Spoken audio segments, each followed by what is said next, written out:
Good morning, kids. The picture on the bulletin today has a picture of St. Thomas, and I'm going to pass this around so you can look at it.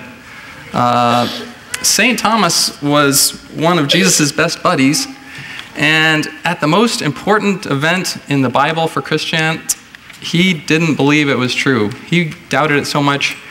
He didn't believe that Jesus came back to life. And he doubted it so much that in the picture here, you can see, he's sticking his finger right in Jesus' big owie. That's what it took for him to believe that Jesus really came back to life. And he wasn't the only one. You can see there's others of Jesus' best buddies peering over too. And there's a lot of stories of doubt among all of the disciples in the Easter story at various points. So these were Jesus' best buddies, and they had doubts. Kierkegaard said that there is no faith without doubt, and I'm not sure that's true. I kind of doubt that, but it sounds good. For some people in the Bible, faith comes easy. So for the Apostle Paul, God came to Paul and blinded him with light and said, "I am God, this is what you need to do." And so it was really easy for Paul to have great faith and do amazing things. A modern Christian hero is Mother Teresa. Have you heard of Mother Teresa? She built orphanages and clinics all over the world and saved more kids' lives than Wonder Woman. And Mother Teresa, when she was a girl, she saw God, and God directly came to her and spoke to her, and that gave her the faith to do these miracles of works of building clinics and orphanages everywhere. And yet now we know from reading her diaries that even Mother Teresa had doubts about everything. She had all sorts of serious questions that I would never have thought that somebody as faithful as Mother Teresa might have. When I was a little kid, I used to pray that God would give me an experience like that. And come to me and tell me what to do so that I could have amazing faith like that.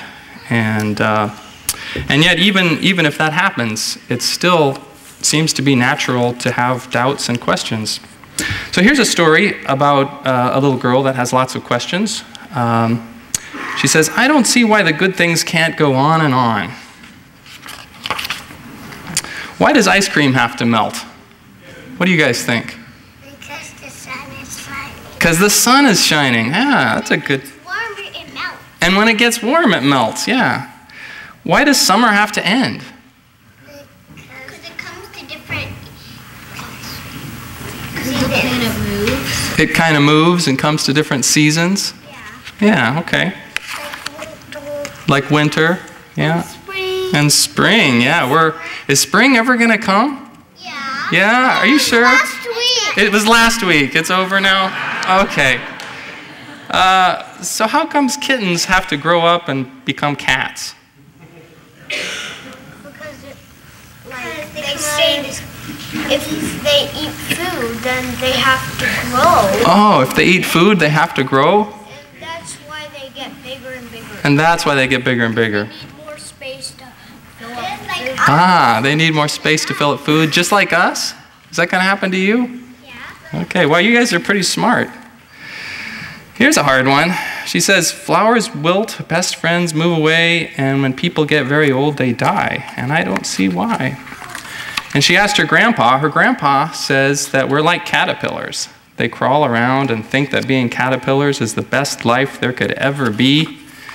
And then they start to change, and pretty soon they're all wrapped up in gray cocoons and look as though they're dead for days and days.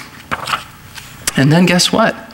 They come out butterflies, 100 times more beautiful than caterpillars, and they can fly. If they'd gone on and on the way they were, they never would have had those wings. My grandpa says that everything has to change and everything has to die except one thing. There's one thing that goes on and on forever. It never changes and it never dies. That's God's love. And God's love is 100 times better than ice cream or summer or kittens or flowers or best friends. Now you guys are kids, and one of your jobs is to ask questions.